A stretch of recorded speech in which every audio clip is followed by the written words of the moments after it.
In this video, I'll be reviewing the HP SmartTank 5000. In this video, I'll share the positive side and also the negative side after using it. So let's start with the positive. The first thing is obviously the fact that it's using ink tanks instead of ink cartridges. These will last for a very long time, and it also means that it will keep the cost of each print very low, around 1 to 2 cents per page printed. If you're just going to print black and white pages like this will even be lower than 1 cent. So overall, the cost of maintaining this printer over, let's say, 2 years will be quite low. Another thing that I like is the fact that it has all the basic features that somebody will need for a home printer. So it has a top document scanner over here. This scanner is able to scan up to A4 size papers, not legal size. So if you needed a larger scanner, this printer doesn't have, but I think most people will simply use it for scanning US letter size like this one. So it's pretty okay. It's able to scan at 1200 dpi, which will give you plenty of details. It's also able to connect to your smartphone, Apple or Android, and obviously to a PC or a Mac computer using Wi-Fi. If we take a look on the back of the printer, we can even notice that it has a USB port. If you want to connect it directly to a computer and not using Wi-Fi, well, you have this opportunity here.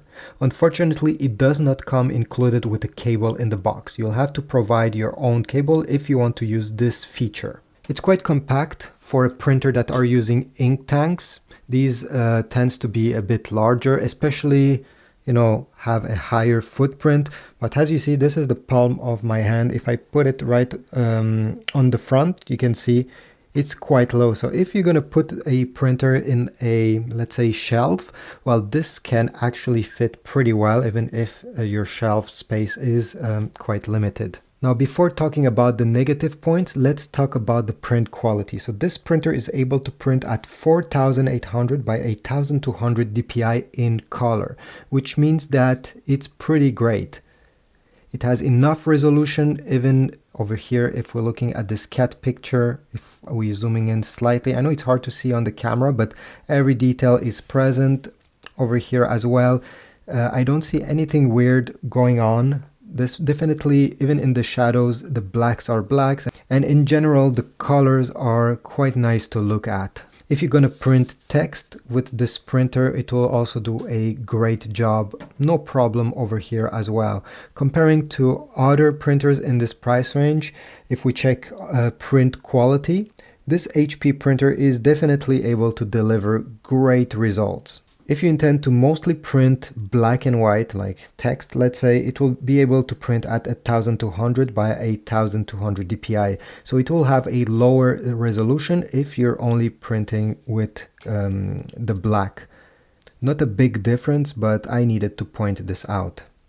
And now let's talk about the negative side, the cons, at least in my opinion. I know it's subjective, but let me share them with you. So the first one is the fact that this printer is not able to duplex. So it's not able to print on both sides of the page.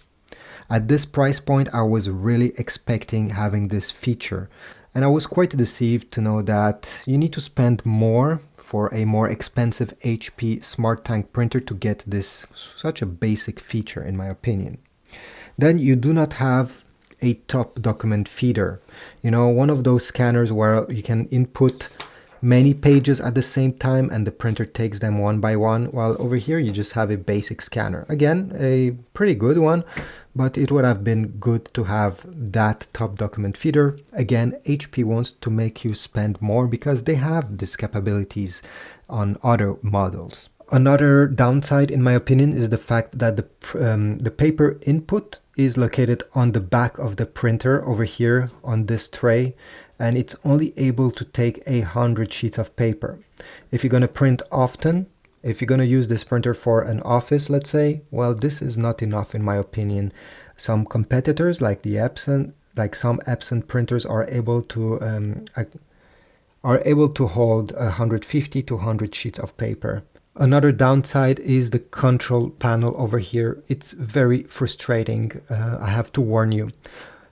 I don't know why HP decided to cheap out and not to give us an actual display, maybe a color display, maybe a touchscreen display. Epson is doing this and it works much, much better.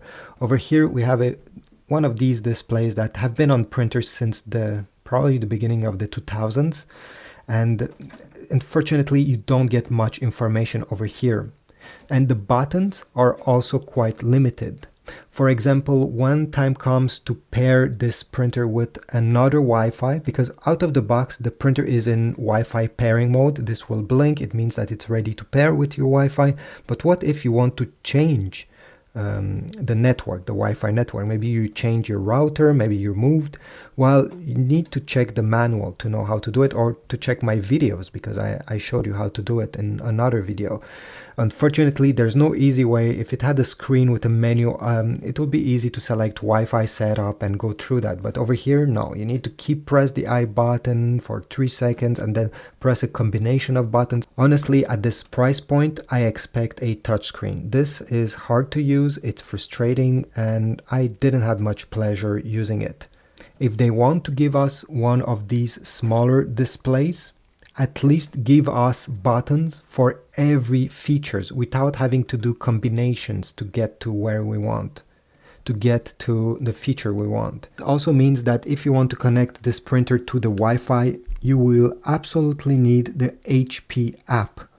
Since it doesn't have a screen over here to input the password of your Wi-Fi, it needs to be done on your smartphone or on your computer, which again is just another frustrating step.